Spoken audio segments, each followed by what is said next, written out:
Hello and good morning to everyone. दोस्तों, कैसे आप लोग? स्वागत करता हूं मैं आपका आपके अपने प्लेटफॉर्म A1IS यूट्यूब चैनल पे। आज हम लोग 4 जनवरी 2025 के करंट अफेयर्स करने वाले हैं। ठीक है, आपको सारे करंट अफेयर्स अच्छी तरीके से डे टू डे बेसिस पे कवर करना है, तभी कुछ बात आगे बनने वाली है। मैं इसकी रेलिवेंस आगे भी समझाऊंगा, दिखाऊंगा कि किस टाइप से क्वेश्चंस बनते हैं। ठीक है, अभी के लिए हम 4 जनवरी 2025 के करंट अफेयर्स देखेंगे, बट उससे पहले मैंने आपको 2 एंड 3 जनवरी के कुछ करंट अफेयर्स दिए थे, उससे रिलेटेड कुछ क्वेश्चंस दिए थे जो कि कल की क्लास में हमारे बने हुए थे। ठीक है, एक बार उसको देख ले, उसको देख के फिर हम लोग आगे बढ़ेंगे। पहले क्वेश्चन को सॉल्व करते हैं। ये सारे क्वेश्चन आपको कहाँ मिले हुए हैं? ये सारे क्वेश्चन आपको A1IS ऑफिशियल चैनल पे मिले हुए हैं, ये आपको ध्यान रखना है। ठीक है, A1IS ऑफिशियल आपको दिखेगा टेलीग्राम पे, वहां पे सारे क्वेश्चन अपलोड होता है। अगर आपको ये नहीं मिले तो @A1IS सर्च करेंगे तो आपको ये सारी चीजें मिलेगी, इसलिए आपको बिल्कुल भी चिंता लेने की जरूरत नहीं है। ठीक है, स्टार्ट करते हैं। पहला क्वेश्चन क्या है? पहले क्वेश्चन पे जाएंगे। Where is the headquarter of tobacco board of India? है ना, मैंने आपको क्या बताया था कि इंडिया का जो टोबैको का एक्सपोर्ट है इस बार 13,000 करोड़ को क्रॉस कर गया है। ठीक है, इतना ज्यादा हमने 13,000 करोड़ हमने एक्सपोर्ट कर दिया। 13,000 करोड़ का जो टोबैको है हम लोग एक्सपोर्ट कर चुके हैं, ये आपको ध्यान रखना है। और इंडिया जो है सेकंड लार्जेस्ट प्रोड्यूसर है टोबैको का, ये आपको ध्यान रखना है। अगर ये क्वेश्चन में आ गया तो आप नहीं कर पाएंगे, इसलिए आपको ध्यान रखना है। इस टाइप के क्वेश्चन आते हैं, आपको ध्यान रखना है। आपको एक्सपोर्ट से रिलेटेड क्वेश्चन पूछे जा सकते हैं। ठीक है, चाइना सबसे ज्यादा जो टोबैको है उसे एक्सपोर्ट करता है, प्रोड्यूस करता है। और सेकंड नंबर पे कौन है? सेकंड नंबर पे इंडिया है प्रोड्यूस करने में, ये आपको ध्यान रखना है। ठीक है, प्रोडक्शन और कंजप्शन में दोनों ही चाइना और India first and second number पे है, ये चीज मैं ऑलरेडी आपको बता चुका हूं। ठीक है, क्वेश्चन क्या है? क्वेश्चन है कि हेडक्वार्टर कहां है टोबैको बोर्ड ऑफ इंडिया का? इससे रिलेटेड ऑलरेडी क्वेश्चन आ चुका है 2023 में, यूपीएससी में देखेंगे। टी बोर्ड ऑफ इंडिया नहीं तो टोबैको बोर्ड ऑफ इंडिया आपसे पूछा गया है कि उसका हेडक्वार्टर कहां है। करेक्ट आंसर है इसका गुंटूर में है, ये चीज आपको ध्यान रखना है। टोबैको बोर्ड ऑफ इंडिया का हेडक्वार्टर कहां पे है? गुंटूर में। अब मैं आपसे पूछता हूं कि गुंटूर कहां पे है, तो गुंटूर है आंध्र प्रदेश में। ये सबको ही पता है, ये आपको ध्यान रखना है। ठीक है, अरुणाचल प्रदेश नहीं है भाई, ये आंध्र प्रदेश है, ये आपको ध्यान रखना है। ठीक है, अब आप मुझे बताएंगे कि टी बोर्ड ऑफ इंडिया का हेडक्वार्टर कहां पे है। ठीक है, आगे बढ़े। क्वेश्चन नंबर अब सेकंड पे हम लोग बढ़ते हैं। क्वेश्चन नंबर सेकंड क्या है देखते हैं। द ब्लैक बॉक्स के बारे में कल बात हुई थी, है ना। अभी रिसेंटली दो अलग अलग जगह एक्सीडेंट हुए। एक तो एजरबाईजान का प्लेन था और एक साउथ कोरिया का प्लेन था। ठीक है, तो ब्लैक बॉक्स न्यूज में था, तो ब्लैक बॉक्स से रिलेटेड क्वेश्चन है। The black box in an airplane consist of which two main components? ठीक है, ब्लैक बॉक्स में कौन से दो कंपोनेंट्स होते हैं? उसका करेक्ट आंसर मैंने आपको बताया था, देख लीजिए। इसका करेक्ट आंसर है flight data recorder and cockpit voice recorder. दो चीजें इसमें होती हैं। फ्लाइट डेटा रिकॉर्डर काम क्या होता है? जो प्लेन है कितनी ऊंचाई पे है उससे रिलेटेड सारी टेक्निकल डिटेल्स। ठीक है, किस स्पीड से उड़ रहा है, कितनी ऊंचाई पे है, मतलब और जो कैप्टन है उसने कौन कौन सा बटन दबाए, ये सारी चीजें फ्लाइट डेटा रिकॉर्डर में रिकॉर्ड होती रहती हैं। और कॉकपिट वॉइस रिकॉर्डर में जो कैप्टन जिससे जो बातें कर रहा है, कॉकपिट के अंदर क्या बातें चल रही हैं, वो सारी जो वॉइस है वो रिकॉर्ड होती रहती है। ये आपको ध्यान रखना है। ठीक है, तो flight data recorder and cockpit voice recorder is the correct answer. Question number second बिल्कुल करेक्ट आंसर हम लोग ने लगा दिया। ठीक है, थर्ड क्वेश्चन पे देखते हैं। ऐसे ही क्वेश्चन बनने वाले हैं आपके एग्जाम्स में। Which AIIMS has announced an investment of over 300 crore to develop digital infrastructure with the focus on artificial intelligence? मैंने आपको क्या बताया था कि दिल्ली एम्स क्या करने वाली है, फैसला लिया है उन्होंने कि वो 300 करोड़ रुपए इन्वेस्ट करेंगे किसके ऊपर? एआई के ऊपर और डिजिटल इंफ्रास्ट्रक्चर को क्रिएट करने को लेकर। ठीक है, डिजिटल इंफ्रास्ट्रक्चर की क्या रिलेवेंस है ये ऑलरेडी मैं आपको कल की क्लास में आपसे बात कर चुका हूं। ठीक है, तो इस टाइप के क्वेश्चंस बनते हैं, आपको थोड़ा कवर करते हुए चलना है। क्वेश्चन नंबर 3 भी क्लियर हो गया। क्वेश्चन नंबर 4 की तरफ आगे बढ़ते हैं, देखते हैं। क्वेश्चन 4 है, who has been recently appointed as acting DG of CRPF? ठीक है, एक्टिंग डीजी ऑफ सीआरपीएफ किसे बनाया गया है अभी रिसेंटली? का करेक्ट आंसर है विपुल कुमार को। ये चीज आपको ध्यान रखनी है। ये क्या है? ये 1993 बैच के आईपीएस ऑफिसर हैं। कौन से कार्डर के? यूपी कार्डर के, आपको ध्यान रखना है। और इनका जन्म कहाँ पे हुआ था? इनका जन्म हुआ था पंजाब में। ये सारी चीज आप ध्यान रखेंगे। ठीक है, तो आई थिंक आप चीजों को समझ पा रहे होंगे। अभी ये वहां पे स्पेशल डीजी के तौर पे काम कर चुके हैं सीआरपीएफ में, और अब इनको एक्टिंग डीजी बना दिया गया है। कहाँ का? सीआरपीएफ का, आपको ध्यान रखना है। ठीक है, तो वितुल कुमार नाम भूलना नहीं है। इसी टाइप से क्वेश्चंस आते हैं आपके बीपीएससी में, जो भी एग्जाम की आप तैयारी करें सब में इसी टाइप के क्वेश्चंस आने वाले हैं। ठीक है, तो चीजों को कवर करते हुए चलना है। क्वेश्चन नंबर 4 क्लियर हो गया। क्वेश्चन नंबर 5 पर जाते हैं। Which ministry has recently declared 2025 as year of reforms? ठीक है, ईयर ऑफ रिफॉर्म्स अभी रिसेंटली कौन से मिनिस्टर ने डिक्लेयर किया है 2025 को? तो करेक्ट आंसर है इसका मिनिस्ट्री ऑफ डिफेंस। ये बिल्कुल करेक्ट आंसर है, ये चीज आप ध्यान रखेंगे। ठीक है, तो इस टाइप से कुछ क्वेश्चंस निकल के आने वाले हैं। हम लोगों ने जो कल की क्लास की अपनी सेकंड और थर्ड करंट अफेयर्स की उनसे ये कुछ क्वेश्चंस हम लोगों ने निकाले हैं। अब हम लोग आज के करंट अफेयर्स पे आगे बढ़ेंगे और यहाँ से भी कुछ क्वेश्चंस मैं आपको टेलीग्राम पे दूंगा, आपको जरूर सॉल्व करना है, ठीक है। क्वेश्चंस की क्वालिटी को देखो, ठीक है, इसी टाइप के क्वेश्चंस आपको बनने वाले हैं बीपीएससी में, तो आपको कवर करते हुए चलना होगा। नेक्स्ट देखते हैं, तो हम लोग आज के करंट अफेयर्स पे आएंगे। पहला टॉपिक क्या है, militant son is not a militant, किसने कहा है, उमर अब्दुल्ला ने कहा है। ये चीज आपको ध्यान रखनी है, ठीक है। तो उमर अब्दुल्ला बहुत ही इंपॉर्टेंट पर्सनैलिटी है इंडिया के पॉलिटिक्स के, आपको पता ही है। अब इन्होंने एक हाल ही में प्रेस कॉन्फ्रेंस दी, प्रेस कॉन्फ्रेंस की सीएम बनने के बाद, ये आपको ध्यान रखना है, ठीक है। ये कहाँ के सीएम है, ये जम्मू एंड कश्मीर के सीएम बन चुके हैं, ये चीज आपको पता ही है। तो इनकी एक अभी प्रेस कॉन्फ्रेंस आई थी जिसमें उन्होंने काफी सारी चीजों पे बात की। उन्होंने मेन बात की कि अगर कोई मिलिटेंट की फैमिली वाला है ना, तो इसका मतलब ये नहीं कि उसकी पूरी फैमिली की फैमिली दोषी हो गई, ठीक है। हो सकता है वो गलत राह पे निकल गया हो, पर इसका मतलब ये नहीं कि उसकी पूरी फैमिली खराब है। इसलिए हम लोग जो पुलिस वेरिफिकेशन है उसको हम लोगों ने थोड़ा सा इजी कर दिया। पुलिस वेरिफिकेशन अभी भी होगी, बट उसको थोड़ा हम लोगों ने इजी कर दिया, ये चीज आपको ध्यान रखनी है। किसने बोला, ये बोला सीएम उमर अब्दुल्ला ने, ये चीज आप ध्यान रखेंगे, ठीक है।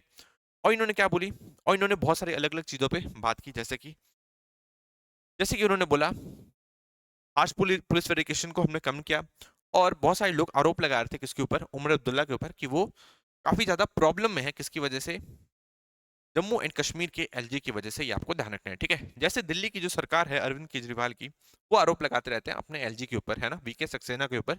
तो इधर भी कहना था कि हो सकता है उमर अब्दुल्ला भी काफी ज्यादा प्रेशर में रहते हैं जम्मू कश्मीर के एलजी की वजह से, बट उमर अब्दुल्ला ने कहा कि भाई ऐसा कुछ भी नहीं है, मैं बिल्कुल फ्री हूं, और मैं भी सारी चीजों को सीख रहा हूँ कि नए एडमिनिस्ट्रेशन में किस टाइप से काम करना है। क्यों, क्योंकि इससे पहले भी वो सीएम रह चुके हैं, और उस टाइम जम्मू एंड कश्मीर पूरा एक स्टेट था, ठीक है। बट अब वो जो यूटी बना है, नया यूटी बना है जम्मू एंड कश्मीर का, उसके पहले सीएम बने हैं, तो इस बार इनको थोड़ी सी प्रॉब्लम आ सकती है।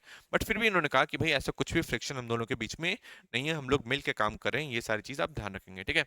बट इन्होंने इसके बाद इस चीज पे भी फोकस किया कि हम लोगों को जल्दी से जल्दी स्टेटहुड की तरफ जाना है, क्योंकि ऑब्वियसली यूटी में उतनी पावर्स नहीं होती किसी भी चीफ मिनिस्टर के बाद जितनी होनी चाहिए, यूटी में ज्यादा होती है। और उन्होंने ये भी कहा कि डुअल पावर सिस्टम कभी भी चलता नहीं है, ठीक है, हमेशा वहां पे प्रॉब्लम आनी आनी है। जब दो गढ़ रहेंगे, दो फोकस रहेंगे पावर के, तो ऐसा कभी हो ही नहीं सकता कि वो अच्छी तरीके से चल पाए। किसने कहा, ये कहा उमर अब्दुल्ला ने। और साथ में उन्होंने कांग्रेस पे भी कहा कि कांग्रेस हमारी पार्टनर है इंडिया अलायंस की, और हम लोग उनको सपोर्ट करते हैं, वो लोग हमको सपोर्ट करते हैं, हमें भी कोई दिक्कत नहीं है, ये चीज आपको ध्यान रखनी है, ठीक है। तो अभी उमर अब्दुल्ला साहब दोनों से ही बना के चल रहे हैं, ये चीज आप ध्यान रखेंगे। अब कुछ इंपॉर्टेंट पर्सनैलिटी के बारे में हम लोग देख लेंगे जम्मू एंड कश्मीर के पॉलिटिक्स की, ठीक है। अभी आपको ध्यान रखना है, जम्मू एंड कश्मीर का हाल ही में चुनाव हुआ था, कब, 2024 में, आपको ध्यान रखना है, ठीक है। इसी के साथ हरियाणा का भी चुनाव हुआ था। हरियाणा में नायाब सैनी फिर से बन गए थे चीफ मिनिस्टर, ये आपको ध्यान रखना है, नायाब सैनी बन गए थे हरियाणा के चीफ मिनिस्टर, है ना। जम्मू एंड कश्मीर में भी इलेक्शंस हुआ था, वहां पे नेशनल कॉन्फ्रेंस पार्टी पावर में आई, ये आपको ध्यान रखना है। सबसे ज्यादा परसेंटेज वाइज वोट बीजेपी को मिले थे, but seat wise national conference जीती है, ये आपको ध्यान रखना है, ठीक है। जम्मू एंड कश्मीर में सीएम का नाम क्या है, सीएम का नाम उमर अब्दुल्ला, ये मैं ऑलरेडी आपको बता चुका हूं, उमर अब्दुल्ला, ये चीज आप ध्यान रखेंगे, ठीक है।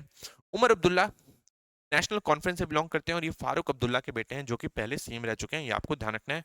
नेशनल कॉन्फ्रेंस से बिलोंग करते हैं, है ना।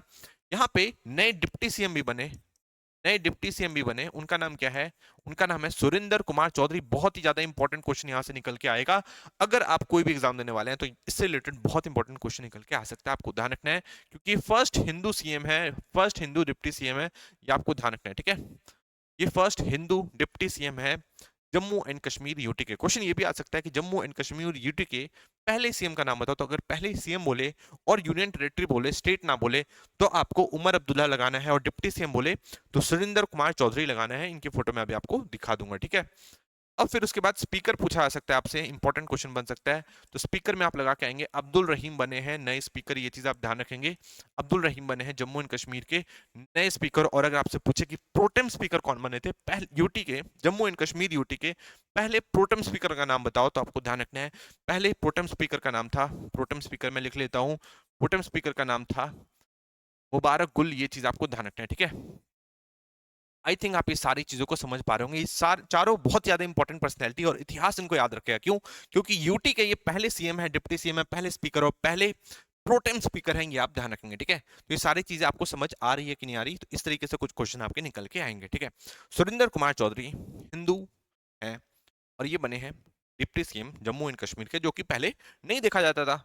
नेशनल कॉन्फ्रेंस के जो लीडर हैं उमर अब्दुल्ला, उन्होंने प्रॉमिस किया था कि वो ऐसा करेंगे और उन्होंने करके भी दिखाया। ये चीज आप ध्यान रखेंगे और इसके लिए उनकी तारीफ भी होनी चाहिए। ये चीज आप ध्यान रखेंगे, ठीक है। सुरेंद्र कुमार चौधरी कहां से इलेक्शन लड़ रहे थे, तो आपको ध्यान रखना है इनकी कॉन्स्टिट्यूएंसी क्या थी। तो इनकी कॉन्स्टिट्यूएंसी थी नौशेरा डिस्ट्रिक्ट, ये आप ध्यान रखेंगे। नौशेरा से ये चुनाव लड़ रहे थे, आपको ध्यान रखना है, ठीक है। इसके खिलाफ ये खिलाफ लड़ रहे थे बीजेपी के रविंदर रायना के खिलाफ, ठीक है। रविंदर रायना को आप जानते होंगे, इनको आपने कई बार देखा होगा, अगर आप नाम से नहीं जानते तो शक्ल से जरूर जानते होंगे। ये बीजेपी से बिलोंग करते हैं और इनसे ये 7,000 वोट से जीते हैं नौशेरा में, सुरेंद्र कुमार चौधरी। ये चीज आप ध्यान रखेंगे, ठीक है। तो आई थिंक आप ये सारी चीजों को समझकर चल रहे हैं। रविंदर रायना पहले स्टेट के चीफ भी रह चुके हैं, बीजेपी चीफ भी रह चुके हैं जम्मू एंड कश्मीर के, ये आप ध्यान रखेंगे, ठीक है। तो समझ में आया, नौशेरा कॉन्स्टिट्यूएंसी से रिलेटेड इस बार क्वेश्चंस देखे गए हैं, ठीक है। तो आपको चीजों को थोड़ा सा कवर करते हुए चलना है। स्पीकर के बारे में जानिए, स्पीकर कौन है। स्पीकर है अब्दुल रहीम, इनका नाम भी आपको ध्यान रखना है, बहुत ही ज्यादा इंपॉर्टेंट पोस्ट है, ठीक है।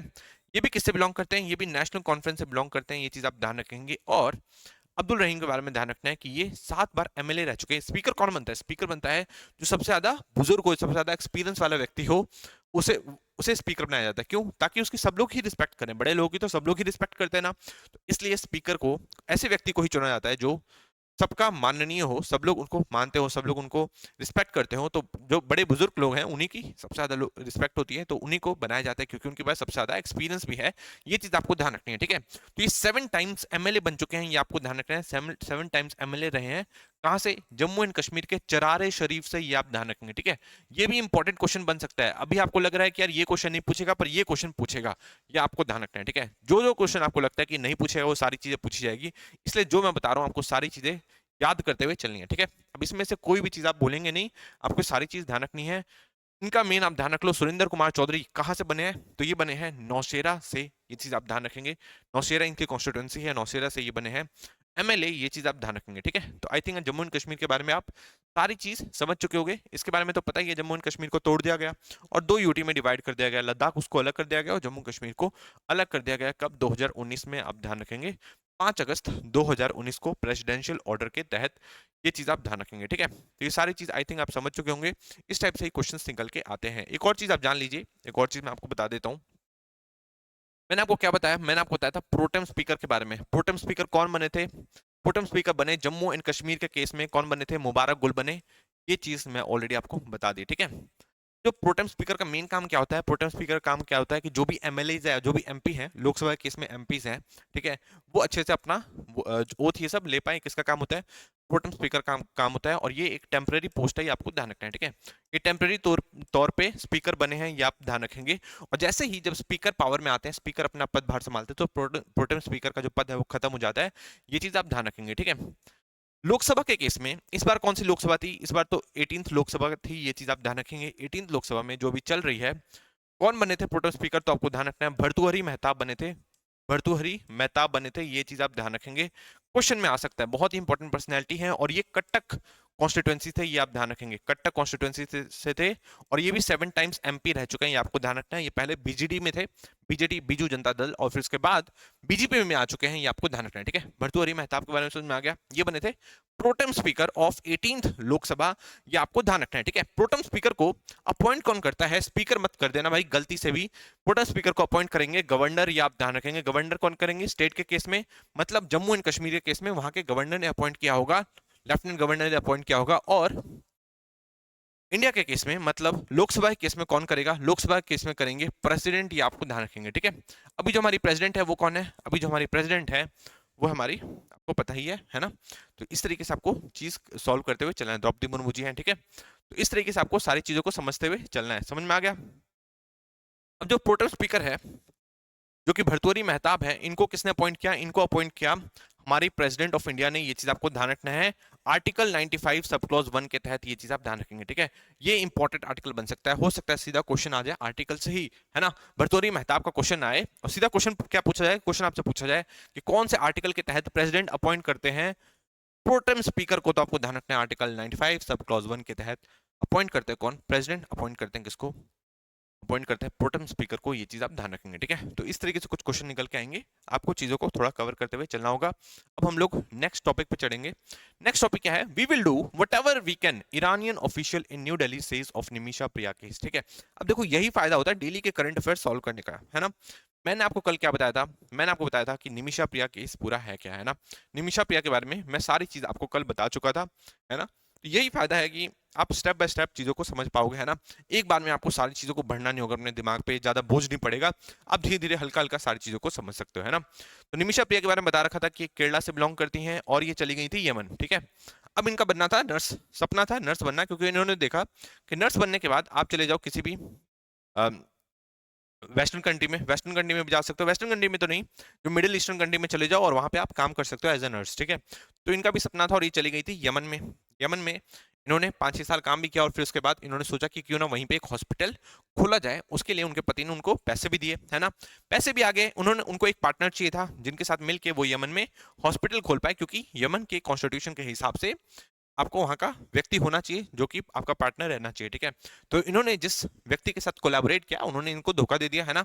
इनका पासपोर्ट जब्त कर लिया और कई जगह वो अपने आप को ही पति बताने लगता था, हस्बैंड बताने लगता था, किसका, निमिषा प्रिया का। और प्लस इनको काफी ज्यादा हरासमेंट भी करना फेस करना पड़ा उसकी वजह से, और साथ में इससे काफी ज्यादा वो पैसे भी एक्सटॉर्ट करने लग गया था, ठीक है। गुस्सा होकर निमिषा प्रिया ने क्या किया, निमिषा प्रिया ने उनको नींद की गोली देने की सोची, है ना। पर नींद की गोली इतनी ज्यादा ओवरडोज में दे दी कि उसकी मौत हो गई, है ना। अब यमन के लोग गुस्सा हो गए, यमन का जो अथॉरिटी है गुस्सा हो गई। अब इसको उनको जेल में डाल दिया गया था, इनको बॉर्डर के पास पकड़ लिया गया था, जेल में डाल दिया गया। जेल में डालने के बाद अब इनके ऊपर को एग्जीक्यूट करने की बात चली जा रही है, इनको फांसी लगाने की बात करी जा रही है और वहां से ऑर्डर आ चुका है टॉप मोस्ट ऑफिशियल से कि हाँ भाई इसको एग्जीक्यूट करो, इसको हम लोग छोड़ने वाले नहीं है, ठीक है।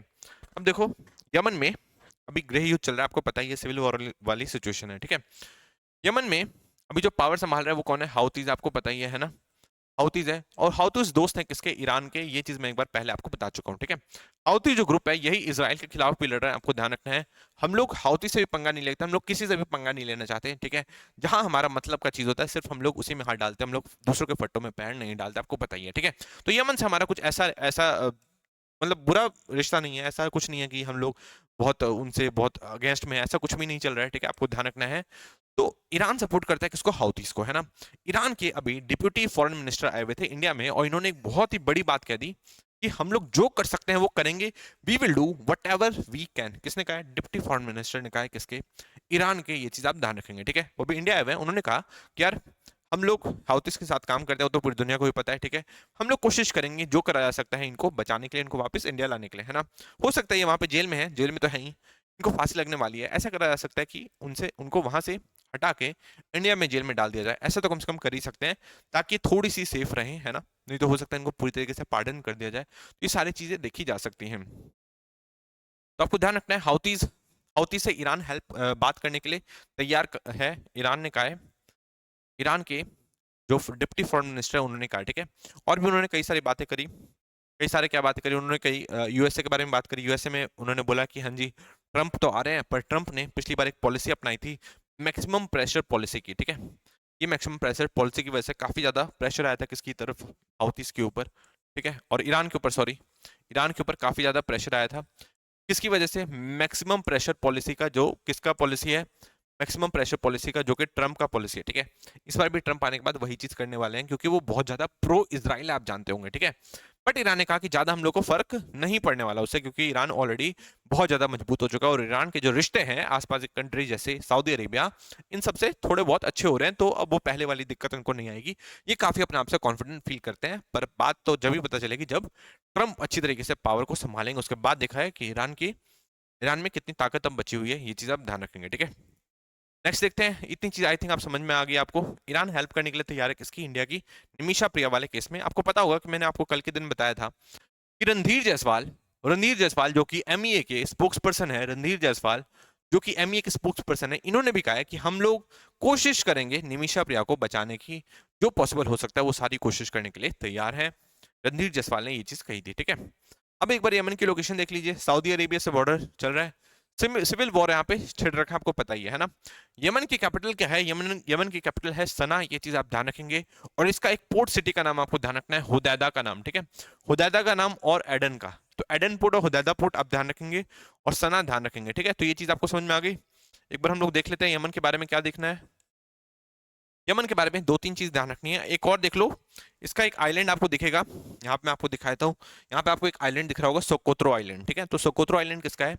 यमन का आइलैंड है, ये चीज आप ध्यान रखेंगे। एक बार यमन से रिलेटेड इंपॉर्टेंट चीज देख लेते हैं। एक तो मैंने आपको क्या बताया है, एक मिनट मैं आपको अच्छे से बता देता हूँ। यमन के बारे में दो तीन चीज आपको ध्यान रखनी है। एक तो इसका क्या है, एक तो है इसका सोकोत्रो आइलैंड, ये आप ध्यान रखेंगे, ठीक है। इसको कभी भूलना नहीं है। क्वेश्चन क्या आएगा, सोकोत्रो आइलैंड कौन सी कंट्री से रिलेटेड है, तो आपको ध्यान रखना है ये यमन से रिलेटेड है, ये आप ध्यान रखेंगे, ठीक है। इसकी कैपिटल क्या है, इसकी कैपिटल है सना, ये चीज ऑलरेडी बता चुका हूँ। इसका एक पोर्ट आप ध्यान रखेंगे, एक पोर्ट सिटी ध्यान रखेंगे, होदैदा पोर्ट, ठीक है। और एक इसका एडन पोर्ट आप ध्यान रखेंगे, ठीक है। तो ये सारी चीजों को कवर करते हुए चलना है, तभी बात कुछ बनने वाली है, ठीक है। तो इस तरीके से क्वेश्चन आपके आएंगे और आप उसको कवर करेंगे, ये चीज आप ध्यान रखेंगे, तभी कुछ बात बनेगी आपके बीपीएससी एग्जाम्स में, ठीक है। ऐसा नहीं है कि आप सिर्फ स्टैटिक पढ़ते रहो, कुछ नहीं होने वाला। आप कितना भी पढ़ लो कुछ नहीं होने वाला, अगर आप उसको करंट अफेयर से लिंक नहीं कर पाते हो तो, ठीक है। करंट अफेयर पढ़ने का फायदा तभी है जब आप स्टैटिक से उसको लिंक करो, ठीक है। तो कुछ भी आइसोलेशन में आपको नहीं पढ़ना, ऐसा नहीं कि सिर्फ करंट अफेयर अलग पढ़ रहे हो और स्टैटिक अलग पढ़ रहे हैं, नहीं, दोनों चीजों को मिक्स करके पढ़ो, तभी कुछ बात बनेगी, और डेली पढ़ो। अब हम लोग नेक्स्ट टॉपिक ये आगे बढ़ेंगे। नेक्स्ट न्यूज है, Mamata Banerjee accuses BSF of allowing infiltration to malign Trinamool, ठीक है। तो ममता बनर्जी को आप जानते हैं कि वेस्ट बंगाल की अभी सीएम है, आप जानते ही हैं इनको, 2021 में दोबारा जीत के आई हैं, ये सारी चीजें आपको पता है, ठीक है। अब ममता बनर्जी ने कहा है कि बीएसएफ अलाउ करिए जानबूझ के वहां से आने वाले जो इन्फिल्ट्रेटर्स हैं, जो कि हो सकता है गलत मकसद से भी आए, है ना, और एक तरीके से इंडिया में इलीगली घुसने का जो उन्होंने तरीका निकालिया और जो घुस रहे हैं लगातार, वो सिर्फ और सिर्फ बीएसएफ की वजह से है। और बीएसएफ आरोप, और जो गवर्नमेंट है आरोप किस पे लगा देती है, तृणमूल कांग्रेस पे, जो कि बिल्कुल गलत है। ये किसने कही है? ये कही है ममता बनर्जी ने, ठीक है। इन्होंने कहा कि टीएमसी ये काम बिल्कुल नहीं कर सकती, ना कभी करेगी। ये सारा काम किसका है? बीएसएफ का है। बीएसएफ का काम है कि वो सिक्योरिटी को मेंटेन रखे, बट वो लोग अपना काम ढंग से करते ही नहीं है, उस वजह से ये सारी प्रॉब्लम्स हो रही हैं, ठीक है। अभी हाल फिलहाल में आपको पता होगा कि बीएसएफ की तरफ से कहा गया था कि ममता बनर्जी की तरफ से लैंड अलॉटमेंट में देरी करी जा रही है, उसकी वजह से हम लोग प्रोटेक्ट नहीं कर पा रहे थे किसको, बॉर्डर्स को, और उसकी वजह से इन्फिल्ट्रेटर्स आ पा रहे थे कुछ जगह से, बट हमें वो चीज़ सुधारने की जरूरत है। और अभी ममता बनर्जी ने इस पे हिट बैक किया है कि हमारी वजह से नहीं है ये सिर्फ आपकी नाकामी की वजह से। किसने कहा? ये कहा ममता बनर्जी ने, ये आपको ध्यान रखना है, ठीक है। ममता बनर्जी अभी कौन है? अभी ये कोलकाता की नहीं, वेस्ट बंगाल की सीएम है, आपको ध्यान रखना है। ये कब से सीएम बनी हुई है, ये चीज आप ध्यान रखेंगे। 2011 से 2016 तक एक बार सीएम बनी थी, फिर 2016 से 2000 2021 तक दूसरी बार सीएम बनी, और अभी 2021 में भी चुनाव जीत चुकी हैं, आपको पता है, बहुत तगड़े मार्जिन से। और 2021 से भी ये लगातार सीएम बनी हुई हैं, ये चीज आप ध्यान रखेंगे, ठीक है। तो तीसरी बार सीएम बन गई है किसकी? वेस्ट बंगाल की, ये चीज आप ध्यान रखेंगे। इससे पहले इन्होंने 1998 में टीएमसी को अलग कर लिया था, किससे? कांग्रेस से। पहले ही कांग्रेस की पार्टी फिर अलग हुई, और 1998 में इन्होंने टीएमसी नाम की पार्टी बना ली थी, ये चीज आप ध्यान रखेंगे। फिर मेहनत करके ये सीएम के पद पे भी पहुंची, और लगातार तीसरी बार सीएम रह चुकी हैं किसकी? वेस्ट बंगाल की, ये चीज आप ध्यान रखेंगे, ठीक है। तो ममता बनर्जी के बारे में आई थिंक आप समझ चुके होंगे। ममता बनर्जी के बारे में एक और चीज ध्यान रखेंगे। आपने एक लालू यादव की बहुत फेमस मीम सुनी होगी, जिसमें वो बात कर रहे हैं मिनिस्ट्री के अलॉटमेंट को लेकर, जिसमें वो कहते हैं कि ममता बनर्जी ने हम लोगों से रेलवेज मांगा था, तो ममता बनर्जी कहती है कि नहीं नहीं मैंने नहीं मांगा, तो लालू यादव कहते हैं कि अच्छा नहीं मांगा तो नहीं मिलेगा, ठीक है। तो वो जो मीम है उसके बारे में आपको ध्यान रखना है कि ममता बनर्जी 2 बार रेलवे मिनिस्टर भी रह चुके हैं, ठीक है। 2 बार रेलवे मिनिस्टर भी रह चुकी हैं यूनियन लेवल पे, और इस वजह से ये ऐसा करने वाली पहली महिला है, ये आपको ध्यान रखना है, ठीक है। ये चीज आप ध्यान रखेंगे किसके बारे में? ये ध्यान रखेंगे आप ममता बनर्जी के बारे में, ठीक है। काफी स्ट्रांग पर्सनैलिटी मानी जाती है इनको, है ना। काम इनका जिस टाइप का भी रहे, बट इनकी पर्सनैलिटी काफी स्ट्रांग मानी जाती है, और काफी आयरन रूल के साथ भी रूल करती है कहाँ पे? वेस्ट बंगाल में। ये चीज आप ध्यान रखेंगे, ठीक है। आयरन हैंड के साथ ये रूल करती हैं, आपको पता ही है। अब यहाँ पे आरजीकर वाला केस हुआ, वो भी काफी दर्दनाक केस था, आपको पता ही है ना। बीएसएफ के बारे में आपको ध्यान रखना है। बीएसएफ की फुल फॉर्म तो आपको पता ही है, बॉर्डर सिक्योरिटी फोर्स, ये आप ध्यान रखेंगे। ये क्या है? ये सेंट्रल आर्म पुलिस फोर्स के अंडर में आता है, आपको ध्यान रखना है, ठीक है। और इस वजह से ये मिनिस्ट्री ऑफ होम अफेयर्स के अंडर में आता है। इसको कंट्रोल कौन करता है? इसको कंट्रोल करते हैं Amit Shah ji, ministry of home affairs, ये चीज आप ध्यान रखेंगे। इसका गठन कब हुआ था? इसका गठन हुआ था दिसंबर 1965 में, ठीक है। ये सारे इस टाइप के क्वेश्चंस आपके एग्जाम से पूछे जाते हैं, तो आपको कवर करते हुए चलना है। बीएसएफ एक अकेली ऐसी सीएपीएफ की विंग है, एक ऐसा विंग है जिसके पास, एक ऐसी फोर्स है सीएपीएफ की जिसके पास अपना खुद का एयर विंग है, इसके पास खुद का वाटर विंग है, और अलग अलग टाइप के इसके पास विंग्स हैं और फैसिलिटीज हैं। बीएसएफ एकमात्र ऐसी फोर्स है किसकी, सीएपीएफ की, ये चीज आप ध्यान रखेंगे, ठीक है। सीआईएसएफ जो है वो भी सीएपीएफ का ही पार्ट है, वैसे ही बीएसएफ भी सीएपीएफ का ही पार्ट है, सेंट्रल आर्म्ड पुलिस फोर्स का, ये चीज आप ध्यान रखेंगे, ठीक है। मिनिस्ट्री ऑफ होम अफेयर्स कौन कंट्रोल करता है? अमित शाह जी कंट्रोल करते हैं। आप समझ लीजिए कितनी पावर है अमित शाह के पास, वो कंट्रोल करते हैं किसको, बीएसएफ को, ये चीज आप ध्यान रखेंगे, ठीक है। ये चीज आई थिंक आपको कवर हो चुकी होगी। अब हम लोग नेक्स्ट न्यूज पे चलेंगे। नेक्स्ट है अरेस्टेड हिंदू मॉन्क चिन्मय कृष्णा दास। इनके बारे में आप जानते होंगे कि बांग्लादेश में क्या चल रहा है, लगातार ही हिंदूज पे अटैक हुए हैं ना, उनको बाहर वाला बताकर उन पे लगातार अटैक किए जा रहे हैं, कहाँ पे, बांग्लादेश के अंदर। और हिंदू वहां के एक हिंदू लीडर जिनका नाम है चिन्मय कृष्णा दास, जो कि इस्कॉन के पृष्ठ थे, इनको भी अरेस्ट कर लिया गया था, ये चीज मैंने आपको बताई थी, ठीक है। अब वहां के जो कोर्ट्स हैं उन्होंने भी इनको जमानत देने से मना कर दिया। वहां के कोर्ट ने, चट्टोग्राम कोर्ट ने जमानत देने से इनको मना कर दिया था, और इसकी वजह से जो वहां के वकील है वो फिर से वहां के हाई कोर्ट में जाने के लिए तैयार हो चुके हैं, ये आपको ध्यान रखना है, ठीक है। तो इनकी जो बेल पिटीशन थी, चिन्मय कृष्णा दास, इनके बारे में मैंने आपको बता रखा था कि इनको अरेस्ट कर लिया गया है। अब इनके बारे में आपको ध्यान रखना है कि इनको बेल देने से भी मना कर दिया गया है, कहाँ पे, बांग्लादेश में। उनको बहुत बुरी तरीके से परेशान किया जा रहा है, ये आपको ध्यान रखना है, ठीक है। अब हम लोग नेक्स्ट न्यूज की तरफ आगे बढ़ेंगे। नेक्स्ट है India clears toxic waste from Bhopal gas leak site 40 years after disaster, ठीक है। ये जो न्यूज निकल के आ रही है, ये अल जजीरा ने ये छापी थी, ठीक है। मतलब पूरे वर्ल्ड की ही इस पे नजर है कि किस तरीके से भोपाल गैस ट्रेजेडी हुआ था, ठीक है। भोपाल गैस ट्रेजेडी के बारे में आप जानते होंगे कि वो कब हुआ था। 1984 का डिजास्टर था, आपको पता ही है। उस टाइम किसकी सरकार थी, ये आप थोड़ा सा देख लेंगे, ठीक है। उसमें एक गैस लीक हुई थी, भोपाल गैस स्ट्रेटेजी में आपको ध्यान ध्यान रखना है। भोपाल गैस ट्रेजेडी में एक गैस लीक हुई थी। गैस का नाम क्या है? गैस का नाम है मिथाइल आइसोसाइनेट, ये आपको ध्यान रखना है, ठीक है। ये गैस लीक हो गई थी जिसकी वजह से कई लोगों के दम घुटने की वजह से मौत हो गई। वो लोग भाग तक नहीं पा रहे थे, ठीक है। उनके घर में, उनके बाहर में, हर जगह गैस फैल गई थी, उसकी वजह से उनकी मौत, काफी दर्दनाक मौत हुई, ठीक है। और अराउंड 25,000 के पास आसपास लोग मारे गए थे, ये चीज आपको ध्यान रखना है। ये ऑफिशियल आंकड़ा है, हो सकता है अनऑफिशियली और भी बहुत ज्यादा लोग मारे गए हों, और 5 लाख से ज्यादा जो लोग हैं वो इंजर्ड थे, बुरी तरीके से इंजर्ड थे, ये आपको ध्यान रखना है, ठीक है। तो इतनी दर्दनाक घटना हुई थी कहाँ पे, भोपाल के अंदर, एक गैस लीक होने की वजह से, ये आप ध्यान रखेंगे, ठीक है। ये जो गैस लीक हुई थी वो एक कंपनी से लीक हुई। कंपनी कौन सी थी? कंपनी थी अमेरिका की यूनियन कार्बाइड कॉर्पोरेशन लिमिटेड की, ठीक है। अमेरिका की यूनियन कार्बाइड कॉर्पोरेशन लिमिटेड नाम की एक इंडिया की उनकी पार्ट थी, अमेरिकन कंपनी थी। और यहाँ से पेस्टिसाइड बनाया जाता था। इस पेस्टिसाइड बनाने के लिए मिथाइल आइसोसाइनाइड का यूज किया जाता था, और यही वाली गैस फिर लीक हो जाती है, और इसकी वजह से कई सारे लोग मारे जाते हैं। इसका जो फाउंडर होता है, फाउंडर मतलब जो इसको मैनेज कर रहा था, जो इनका सीईओ होता है, वो यहाँ से भाग जाता है, उनको वापस अमेरिका छोड़ दिया जाता है, ये आप ध्यान रखेंगे, ठीक है। उनको भगाने में भी हमारी सरकार के कुछ लोग थे जिन्होंने उनको काफी तरीके से सेफ एक हेवन प्रोवाइड कर दिया, ये आप ध्यान रखेंगे, ठीक है। अब देखिए, ये जो यूनियन कार्बाइड का जो वेस्ट था वो अभी तक उस फैक्ट्री में ही पड़ा हुआ था, क्योंकि वो काफी ज्यादा टॉक्सिक था, आपको पता ही है, ठीक है। अब 40 साल बाद उसको वहां से शिफ्ट करके पीतमपुरा नाम के स्टेशन जगह पे शिफ्ट किया जा रहा है, आपको ध्यान रखना है, ठीक है। तो ये पीतमपुर कहाँ पे है? ये पीतमपुर है, इसी लोकेशन से 40 किलोमीटर के आसपास है, इंडस्ट्रियल सिटी है, और यहाँ पे अब इसको शिफ्ट किया जा रहा है, आपको ध्यान रखना है, ठीक है। यहाँ के रहने वाले लोगों ने इसका काफी विरोध भी किया, बट अभी जो सीएम है मोहन यादव जी, उन्होंने कहा कि नहीं भाई, कोई भी दिक्कत नहीं है इस गैस से, हम लोग इसको काफी सेफली ला रहे हैं, और कोर्ट के आदेश अनुसार ही ला रहे हैं, ठीक है।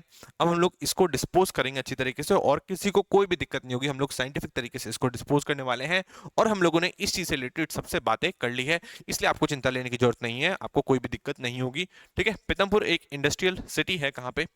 मध्य प्रदेश में ही, ये चीज आप ध्यान रखेंगे, ठीक है। तो समझ में आया?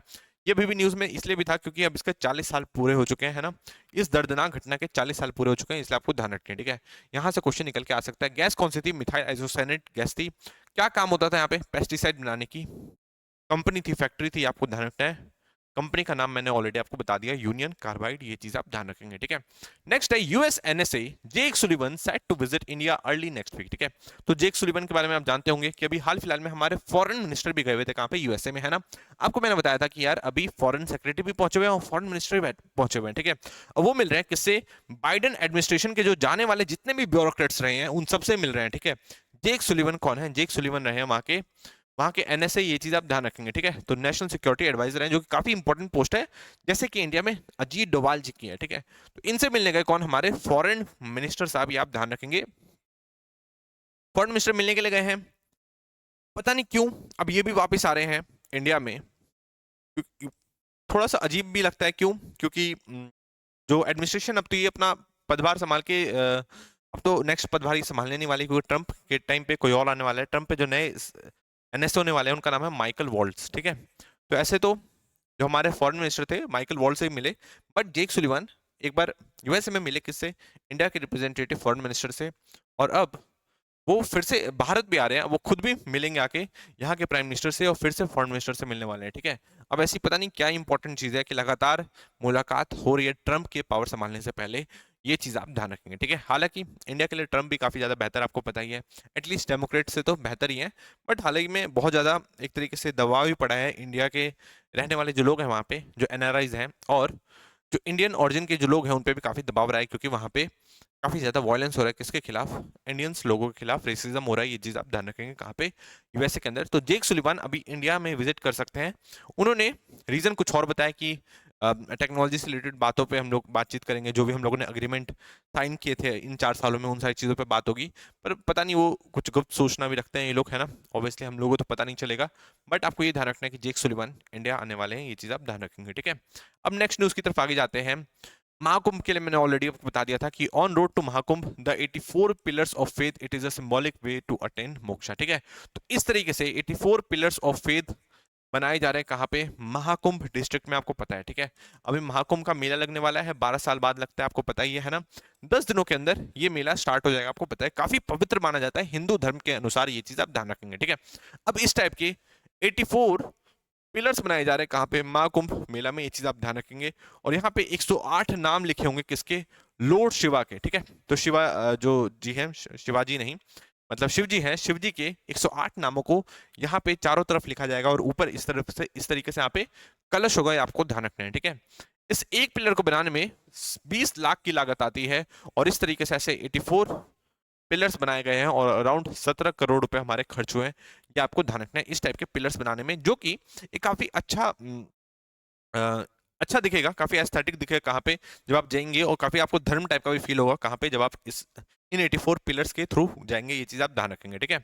इसको बनाने में टोटल 17 करोड़ की लागत आई है, ये चीज आप ध्यान रखेंगे। और एक पिलर को बनाने में 17-20 लाख रुपए खर्च हो रहे हैं, ये चीज आप ध्यान रखेंगे। इस पे सब पे नाम लिखा गया है, किसका? शिव जी का। और इसके इनके टोटल 108 नाम लिखे गए हैं, ये चीज आप ध्यान रखेंगे, ठीक है। महाकुंभ के बारे में ऑलरेडी मैं आपको बता चुका हूँ कि वहां पे क्या क्या चीजें तैयारी चल रही है। टोटल 40 से 45 करोड़ लोग आ सकते हैं, आपको ध्यान रखना है, ठीक है। यूपी की पॉपुलेशन ही कितनी है आप जानते ही हैं, 20-25 करोड़ पॉपुलेशन है, पर 40 से 45 करोड़ सिर्फ टूरिस्ट आने वाले हैं, आपको ध्यान रखना है।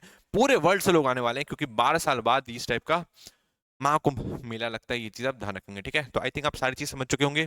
रेड सैंडस्टोन से बनाई गई है ये सारे पिलर्स, और ये रेड सैंडस्टोन कहाँ से है? ये आया राजस्थान से, ये चीज आप ध्यान रखेंगे, ठीक है। तो इस तरीके से आपको चीजों को थोड़ा सा कवर करते हुए चलना है। ये आया बंसी पहाड़पुर से, आया राजस्थान के, ये चीज आप ध्यान रखेंगे, ठीक है। तो इस तरीके से आपको चीजों को कवर करते हुए चलना है। मान के चल रहे हैं लोग, जो धर्म के जानने वाले लोग हैं, वो कहते हैं कि इन पिलर्स के होते हुए के थ्रू जब आप गुजरोगे, तो आपको वैसा ही फील होगा जैसा कि 84 लाख योनि से होके गुजरता है, ठीक है। क्योंकि हमारे धर्म में क्या कहा जाता है कि एक जो इंसान है, वो जब मरता है तो उसको दोबारा जन्म होता है ना, पर उस जन्म होने के बीच में उसको 84 लाख योनि से होते हुए गुजरना पड़ता है। तो ये उसी टाइप का थीम पे बनाया गया है, ये चीज आप ध्यान रखेंगे, ठीक है। तो चीजों को थोड़ा सा कवर करते हुए चलना है। नेक्स्ट न्यूज देखते हैं। नेक्स्ट है union ministry of state, Anupriya Patel backs husband as he repeats allegation against UP STF, ठीक है। अब योगी के राज्य में एक उनके मिनिस्टर है आशीष पटेल, अपना दल के, और उनकी वाइफ है अनुप्रिया पटेल, जो कि यूनियन मिनिस्टर हैं, ठीक है। अब इनका कहना है कि जो यूपी की जो एसटीएफ है, वो जान के पीछे पड़ी हुई है, किसके? मेरे हस्बैंड के। इनके हस्बैंड कौन है? आशीष पटेल, ठीक है। आशीष पटेल ने आरोप लगाया था अपनी ही गवर्नमेंट के ऊपर, अपने ही गवर्नमेंट के यू के अंडर काम करने वाली यूपी एसटीएफ के ऊपर, कि ये उनको मारना चाहती हैं, ठीक है। और ये आरोप लगाया था किसने? आशीष पटेल जी ने। और इन्होंने कहा कि हम लोगों को मोदी जी पे पूरा विश्वास है, हम लोग मोदी जी को अपना लीडर मानते हैं, मतलब एक तरीके से योगी को चैलेंज करने की कोशिश करें, ये चीज आप ध्यान रखेंगे, ठीक है। तो इन्होंने कहा कि यूपी एसटीएफ हम लोग के पीछे पड़ी हुई है, और हम लोग को हो सकता है मार दिया जाए, हम लोग को नहीं, आशीष पटेल को हो सकता है मार दिया जाए। किसने कहा? अनुप्रिया पटेल ने।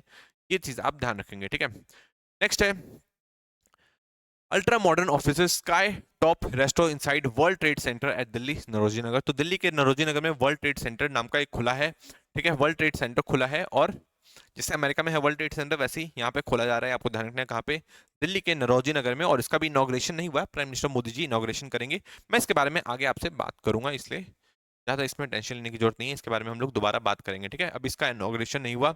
नेक्स्ट न्यूज देखते हैं। नेक्स्ट न्यूज क्या है? नेक्स्ट है Blinkit launches 10 minute ambulance service starting with Gurugram, ठीक है। तो ब्लिंकिट ने हाल फिलहाल में 10 मिनट एम्बुलेंस सर्विस खोल दी है। ये आपको ध्यान रखना है। आपको पता है कि ब्लिंकिट कोई भी सामान 10 मिनट के अंदर आपके पास पहुंचा देता है, ठीक है। ग्रोसरी से रिलेटेड जो भी सामान आपको चाहिए, आप उसको बोलो, सारी चीज आपको 10 मिनट के अंदर पहुंचा देगा। तो अब इन्होंने इसी तरीके से 10 मिनट एम्बुलेंस सर्विस खोली। आपको ध्यान रखना है, ये सर्विस लेने के लिए 2,000 रुपये तक का कॉस्ट आ सकता है। और जैसे ही आपको कोई प्रॉब्लम होगी, आप कॉल करेंगे एम्बुलेंस पे, ब्लिंकिट के थ्रू जब आप कॉल करेंगे या आप एम्बुलेंस को लाएंगे, तो सिर्फ 10 मिनट के अंदर आपके पास एम्बुलेंस पहुंच जाएगी और आपको जो काम है वो हो जाएगा। मतलब आपको लेके हॉस्पिटल ले जाया जाएगा। ये आप ध्यान रखेंगे। किसने किया? सीईओ अलबिंदर दिनसा ने इसका एक तरीके से अनवील किया, इसको बताया इसके बारे में कि हम लोग ऐसा कुछ लाने वाले हैं। और गुरुग्राम से ये सुविधा जो स्टार्ट करी जा रही है, ये चीज़ आप ध्यान रखेंगे, ठीक है। ब्लिंकिट की तरफ से, ब्लिंकिट को आप जानते ही हैं, काफ़ी ज़्यादा फेमस प्लेटफॉर्म है। ये चीज़ आप जानते हैं, ठीक है। जैसे जोमेटो है वैसे ही वो है। नेक्स्ट है as Goa's image takes a hit, tourism minister's tirade against paid influencer seek free lunch and stay, ठीक है। अब गोवा के जो टूरिज्म मिनिस्टर थे, उन्होंने एक बड़ा आरोप लगा दिया किसके ऊपर? इन्फ्लुएंसर के ऊपर, कि बहुत सारे इन्फ्लुएंसर हैं जो कि पेड पेड उनको मिला था, पैसे मिले थे किस चीज के लिए? ताकि गोवा की इमेज को खराब किया जा सके। गोवा में तो कोई आ ही नहीं रहा न्यू ईयर के लिए, ठीक है। तो इस टाइप से गोवा की इमेज को खराब करी गई कि गोवा में तो कोई आ ही नहीं रहा, कोई इसमें आता ही नहीं। और ये सारे जो इन्फ्लुएंसर्स थे को पैसे दिए गए थे ये करने के लिए, और इस तरीके से इनकी इमेज, गलत तरीके से इमेज पेश की गई गोवा के लिए। और गोवा के जो टूरिज्म मिनिस्टर ने कहा कि हम लोग इसके खिलाफ एक्शन भी हो सकता है, ले लें। नेक्स्ट न्यूज है first Bihar Muslim governor after 26 years Arif Khan new stint enthusiast NDA sparks opposition in concern, ठीक है। तो ये है आरिफ मोहम्मद खान, जिसे एनडीए जो है काफी ज्यादा सपोर्ट करता है, आपको पता है। और ये काफी अच्छे व्यक्ति भी हैं पर्सनली। और अब ये नए गवर्नर बन चुके हैं बिहार के, ये चीज आपको ध्यान रखना है, ठीक है। इनको नया गवर्नर बना दिया गया है बिहार का, ये चीज आप ध्यान रखेंगे। इससे पहले ही केरला के गवर्नर रह चुके हैं। केरला में भी इन्होंने काफी काम करने की कोशिश किया, जो भी है, जो भी इनका काम दिया है वो अपने अच्छी तरीके से करने की कोशिश की। बट वहां की सरकार के साथ इनकी ठन जाती थी, आपको पता ही है, ठीक है। वहां की गवर्नमेंट के साथ इनका रिलेशन काफी ज्यादा अच्छा नहीं था। अब इनको बिहार बुला लिया गया है, आपको ध्यान रखना है। और बिहार के जो गवर्नर थे उनको केरला भेज दिया गया है, ये चीज आपको ध्यान रखना है, ठीक है। इन्होंने काफी बड़े बड़े पोस्ट संभाले हैं। राजीव गांधी के टाइम पे इन्होंने, उस टाइम भी ये यूनियन मिनिस्टर थे। आपको पता होगा एक केस हुआ था, एक वहां पे फेमस केस हुआ था जिसमें मुस्लिम महिला की वजह से इन्होंने अपना पदभार छोड़ लिया था, क्योंकि ये मुस्लिम महिला के साथ जाकर खड़े हो गए थे कि हम लोग इस टाइप से अत्याचार नहीं कर सकते मुस्लिम महिलाओं के प्रति। किसने कहा था? ये कहा था हमारे आरिफ मोहम्मद खान जी ने, ये चीज आप ध्यान रखेंगे, ठीक है। अब इनको बिहार का नया गवर्नर बन गए हैं ये, और इन्होंने पदभार भी संभाल लिया, ये आपको ध्यान रखना है। इनको ओथ किसने दिलवाई? इनको ओथ दिलाई ऑब्वियसली जो चीफ जस्टिस होता है हाई कोर्ट के, वो इनको ओथ दिलवाएंगे।